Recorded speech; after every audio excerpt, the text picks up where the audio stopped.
Hello and guten Tag, mein Freunde! I'm Peter and here I'm telling you stories about the most interesting European cars of the 80s and 90s. Today we are talking about the best-selling Mercedes Benz of the 80s and the predecessor of the C-Class, Mercedes Benz W201, most commonly known as Mercedes Benz 190. But before we start, I really appreciate it if you hit that red subscribe button below. It really helps to develop the channel and make more videos.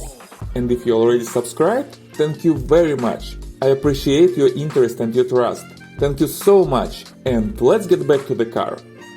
The Mercedes-Benz 190 was produced from September of 1982 to April of 1993, with two minor facelifts in 1988 and 1991. And almost 1,874,000 cars were produced in total.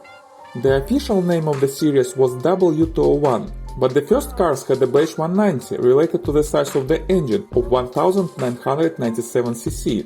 Contrary to the tradition of badging cars according to the size of their engines, Mercedes-Benz decided not to change the badge here. So all of these cars have a badge 190, and everybody calls them 190 because of this. The fuel-injected cars had the name 190E, where E stands for Einspritzung, meaning fuel injection. The diesel models were marketed as 190D. And the unofficial but well-known name for this car is Baby Benz, because it was the smallest sedan of Mercedes-Benz at that time. It was the first Mercedes car produced at two plants at the same time. 58% of cars were produced in Bremen and 42% in Sindelfingen near Stuttgart. Some small batch production also had place in Poland and Thailand. And a fun fact, an unlicensed, unofficial copy of this car was made in small numbers in North Korea under the name Kaeng 88. One of the North Korean car production plants just bought one of the cars, disassembled it, and reverse engineered it. To add even more surrealism to this situation, those copies were equipped with the engines from the old Soviet Gaz-21 Volga. The development of the W201 started in 1974, 8 years before the start of the production. The oil crisis of 1973 hurt all American and European markets very badly. The customers now wanted smaller cars with better fuel efficiency. In addition, the American government approved the Corporate Average Fuel Economy Bill, or CAFE, in 1975. Now all manufacturers were measured and ranked according to the average fuel efficiency of all cars they produced.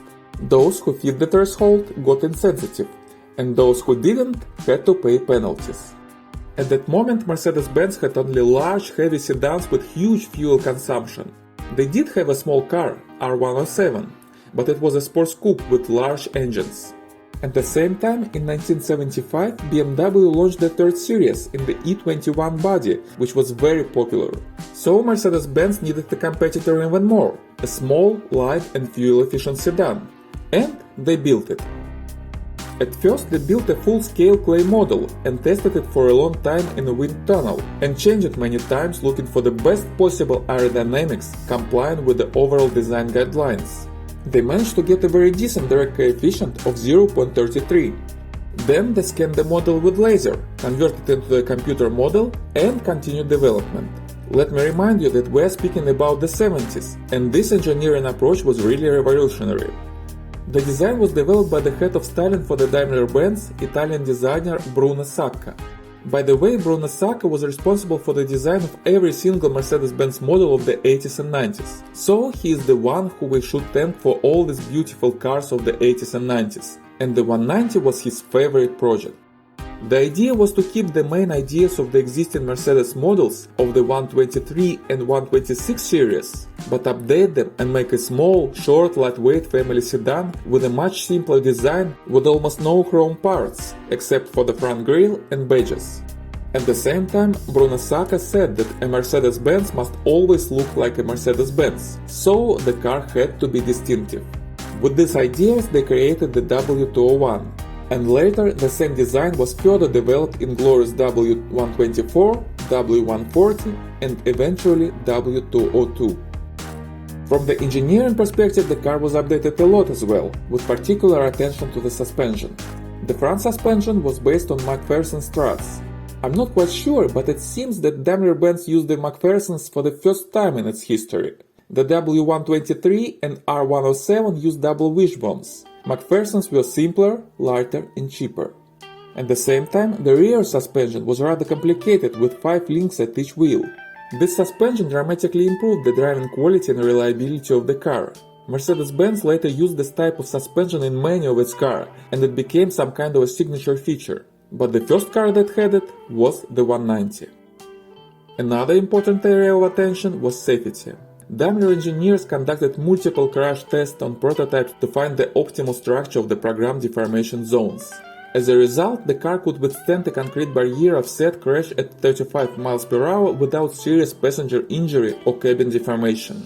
The car also had seatbelt tensioners, ABS and airbags, first optional and later standard. A small, square right mirror available in European models actually helped with a better view of the blind zones. The distinctive taillights with ribs on them also were made like that for safety. The idea was that this shape prevents the taillight from being fully covered with dirt and mud, so the light should be visible even in very dirty road conditions. Great attention to detail. Another signature feature of the 190 was also related to safety and driving comfort. The car had only one windshield wiper, and it was huge. Starting from the autumn of 1984, it was also equipped with a lifting system, which gave it a little weird trajectory. But it worked great and cleaned 86% of the windshield, even better than in many other cars with traditional two wipers. Mercedes-Benz later used this wiper system in the 124 and 202 series, and the same exact system is still being used on all Koenigsegg supercars. The 190 had a lot of variants and options and was available in 51 colors throughout its production life. In addition, you could choose from 10 variants of interior colors of the upholstery. And speaking of the interior, the baby Benz was obviously not very big but spacious enough for 4 adults. It was even more comfortable than you can imagine looking at the pictures. This, together with its legendary reliability, made it very popular among taxi drivers. The park and brake lever was moved in the middle, like on the cars of other manufacturers. For larger models, Daimler used the park and brake pedal, but here the space for the driver's legs was too narrow, and placing another pedal could cause a risk of its accidental pressing instead of the clutch pedal. So the park and brake was moved in the name of safety. Another safety concern resulted in the size of the steering wheel. It was rather large for such a small car. The idea behind this was to allow the driver to safely steer the car even if the power steering system breaks. One more example of German attention to detail. During its lifetime, the W201 had 32 engine options. Most of them were variations of the gasoline 4-cylinder M102 engine that also was used in some of the W123 and W124 models. There were also inline 6-cylinder engines of the M103 family, also widely used throughout Mercedes models of the 80s and 90s, and a range of 4-cylinder and 5-cylinder diesel engines, including a couple of turbo diesels. The weakest engine was a 2-liter carbureted one, introduced in the very beginning. It produced only 89 horsepower and could reach 109 miles per hour or 175 kilometers per hour. Then there was a range of fuel-injected 4-cylinder engines with 8 valves and displacement from 1.7 to 2.3 liters. Their power was from 106 to 134 horses with a top speed from 115 to 124 miles or 185 to 200 kilometers per hour. But the most interesting range of engines was installed on the performance versions of the 190e.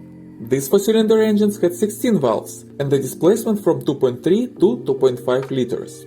The first special high-performance model was developed together with British company Cosworth, who fully rebuilt the engine head. This car got the name 190e 2.316. And this is the most well-known version of the 190 because it is the only high-performance 190 sold in the United States, so virtually all American car enthusiasts and YouTubers know about it.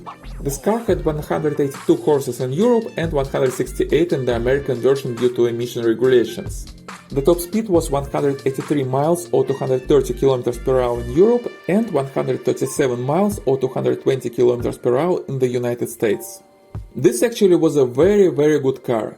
With its light weight, about 1200 kilos or 2600 pounds, the power of the engine was more than enough to give a driver the perfect driving experience.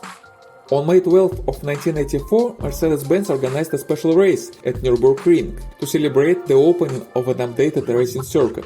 20 of the world's top drivers were driving 20 identical 190e 2.316s with just minor changes compared to stock cars. Among them, such famous Formula 1 names like Alain Prost, Niki Lauda and Keke Rosberg. That race was won by a young, almost unknown driver from Brazil, and his name was Ayrton Senna. Mercedes-Benz was going to participate in the World Rally Championship with this car, but didn't see an opportunity to compete with Audi Quattro and later Lancia Delta. So they chose another championship, Deutsche Tourenwagen Meisterschaft Series, also known as DTM, German Touring Cars Championship. I cannot say that the 190 was very successful in this racing series, but this really helped with the sales of the car. The fact that you could buy and drive a real DTM racing car on the road with a powerful engine, great suspension and a real racing dogleg manual transmission with the first gear to the left and back, this was a big deal for customers.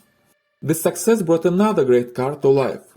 BMW decided to create a competitor for the 2.316 on the basis of the E30 body, and so the first BMW M3 car was born. By the way, the first M3 used a similar dogleg 5-speed manual transmission from the same manufacturer Getrag. In many sources you can find the statement that those transmissions were the same, but actually they were different models of the Getrag transmissions, similar but slightly different, and with different gear ratios. The 190e 2.316 was a very reliable car too. In 1983 it set 3 endurance records on the Narda Ring in Italy by making 50,000 kilometers or 31,000 miles in 200 hours at the top speed. In 1988 a new, improved version of the 190e appeared, now with a 2.5-liter engine with 16 valves. This version was never sold in the US, where the sales of 2.316 version continued. This larger engine produced up to 201 horses and gave the car a top speed of 146 miles or 235 km per hour. The next performance version, 2.516 Evolution, was introduced in 1989 as a 500 units run for the DTM homologation purposes. This car had 200 horses and a top speed of 143 miles or 230 km per hour. And the last factory homologation car was produced in 1990, also in the number of 500. It was called Evolution 2 and had 232 horsepower and a top speed of 155 miles or 249 km per hour. AMG, which was an independent company at the time, also made several performance versions of the 190e. The first one on the basis of 2.516 version with the power increased to 222 horny ponies and a top speed of 152 miles or 245 km per hour. And another one AMG car in 1992 had a 3.2-liter 6-cylinder engine producing 230 horsepower and a top speed of 151 miles or 243 km per hour. 200 of these cars were factory produced, but AMG also sold body kits and engine separately, so there is some quantity of the 190e cars which were officially converted to the 3.2 AMG version. There were also a couple of interesting non-performance versions of the 190. A very basic version of this car with almost no comfort equipment and with a small 1.8-liter engine was sold in Australia from 1991 to 1994 under the name 180e. It was rather popular there because it was 30% cheaper than 190. Another interesting version was Mercedes-Benz 190e Electra, appeared in 1990. It was a fully electric car, and it was not just a concept, but a running testing platform for Daimler's EV innovations. At least 10 cars were built with different battery options, including rather progressive at that moment sodium nickel chloride and sodium sulfur batteries. Some of these cars didn't have a transmission at all, like modern electric cars, but some of them had a standard manual transmission, coupled with an electric motor. Mercedes-Benz performed long-term life testing of these cars on the German island of Rügen between 1992 and 1996, where they were used as normal everyday cars and even as taxis. The results were rather positive. The real-world range of the cars was 68 miles or 110 kilometers, not that bad for the beginning of the 90s. And the powertrain was reliable. One of the cars clocked 100,000 kilometers or 62,000 miles in 1 year. So when you look at modern cars of the Mercedes-Benz EQ series, give your respect to their ancestor, Mercedes-Benz 190e Electra. In terms of driving experience, the Mercedes Benz 190 was a very interesting car. It was a small family sedan, but it handled way better than a standard family car of that time. It wasn't incredibly fast, but it was fast enough to give you a feeling of excellence, particularly with the 16 valves engines. It had very good steering, good brakes and perfect suspension. Actually, it still drives better than many modern cars of the same size. It was light but solid, very balanced and very smooth even at high revs. It was a very good little car. Probably not the most fun to drive, but it wasn't a boring car at all. And it was extremely reliable. It was massively over-engineered in a good way, and it proved its long-term reliability over the years. The last W201 was made 30 years ago, but there are still a lot of them on the road. And many cars have mileage over 300,000 miles and still working. Of course, you cannot meet many of them now on American and even European roads. But if you go to Western or Northern Africa, you'll be surprised how many 190s are still running there, as well as the 124s. They may be far from ideal condition, with many minor parts missing or replaced, but the engines and transmissions are still working, and this is fascinating. The 190 was a very charismatic car with virtually ideal styling. It was solid made, and it was a great car both for a single driver and for a family. No wonder it was very popular in Europe. It was the best-selling Mercedes Benz of the 80s. The 124 was produced in larger numbers, but almost half of its sales were in the 90s, and for the 80s, the 190 was a champion. 53% of all 190s were sold in Germany. About 200,000 cars were sold in the United States during the production period, and you still can find one in the US in good condition for relatively small money. And take my advice, if you find one in good shape for a bargain price, buy it. It will serve you for years and it will grow in value. I'm actually thinking about buying one for myself if I find a great deal. Please don't tell my wife about this. The only problem with the American versions of the 190s was the fact that their engines were weaker than in European cars. So, if you are looking for a really cool sportish 190 with a real DTM feeling, take a look at the European market. These cars are older than 25 years now, so there is no problem to import one to the United States. And if you do want one of them, take a look at my website in the description below. Currently you can buy a decent 190 in the United States from $4,000 to $11,000. You can find even cheaper options, but they will require some additional investment. The 2.316 will cost significantly more, about $30,000. In Europe, a good example of an 8-valve 190 can be bought from 3 to 12,000 euros with particularly fresh cars up to 15,000. The 2.316 may cost you from 15 to 50,000 euros and 2.516 from 30 to 100,000 euros.